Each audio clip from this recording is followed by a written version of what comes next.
Saya suka menculik dan memakan anak-anak. Saya dipanggil Nenek Pakande. Begini kisah saya. Dahulu kala di sebuah desa di Provinsi Sulawesi Selatan yang tenang dan tentram. Semua keluarga di desa tersebut bahagia sampai saya datang ke desa tersebut dan merubah semuanya. Saya senang menculik dan menjadikan mereka hidangan makan malam saya. Dalam melakukan aksi jahat saya menculik lalu memakan anak kecil hanya pada malam hari. Bukan hanya anak-anak yang sedang bermain, anak-anak yang sedang menonton televisi di rumah pun saya lakukan. Sampai suatu hari saya menculik langsung 3 orang anak di desa tersebut, dan peristiwa hilangnya ketiga anak ini menjadi tanda tanya bagi kalangan penduduk desa. Mendengar keresahan itu, para penduduk desa pun mengadakan penyelidikan guna mencari tahu siapa dalang dibalik semua. Hingga akhirnya masyarakat desa menaruh kecurigaan kepada saya karena semenjak kedatangan saya muncul keresahan ini. Penduduk desa beranggapan kalau saya ini pasti memiliki ilmu gaib yang tinggi dan tak mudah dikalahkan. Sampai akhirnya penduduk desa tahu kalau saya hanya takut dengan raja bernama Bangkung Piturep Parawoel, yakni seorang raksasa pemakan para manusia jahat yang juga memang pernah pula berkeliaran di sekitar desa.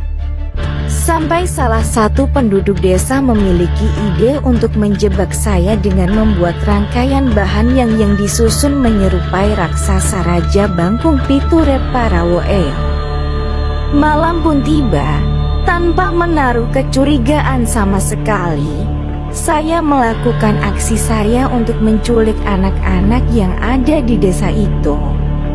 Ketika sedang menculik seorang anak di salah satu rumah penduduk, tiba-tiba terdengar suara raksasa, "Hei, jangan kau bawa bayi itu. Enyah kau dari sini atau kau akan kumakan." Mendengar itu saya langsung terkejut dan ketakutan. Lalu sesosok raksasa tersebut meneteskan air liur dan menjatuhkan lagi salaga yang bentuknya mirip menyerupai bentuk sisir besar yang di sisir tersebut ada kutunya.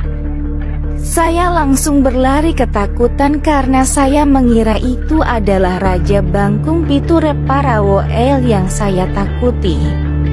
Saya terjatuh dengan berguling-guling ke tanah dan kepala saya membentur batu besar di bawah tangga rumah tersebut. Sampai akhirnya saya mengetahui bahwa yang sosok yang saya takuti itu tidak ada dan itu hanyalah kecerdikan penduduk desa untuk membuat sekumpulan barang yang menyerupai sang raksasa. Setelah saya mengetahui bahwa itu hanyalah akal-akalan penduduk desa, saya tetap tak mau menyerah begitu saja. Saya berdiri dengan terhuyung-huyung sambil mengucapkan sumpah, suatu hari saya pasti akan kembali lagi. Dan akan saya pantau semua anak-anak kalian dari kejauhan dengan menggunakan cahaya bulan. Saya juga kemudian berteriak mengancam, saya pasti akan memakan anak-anak kalian yang masih saja berkeliaran di luar rumah pada saat malam hari. Dengan terhuyung-huyung, saya pergi meninggalkan kampung dan menunggu waktu yang tepat untuk kembali ke desa itu dan menculik semua anak-anak mereka.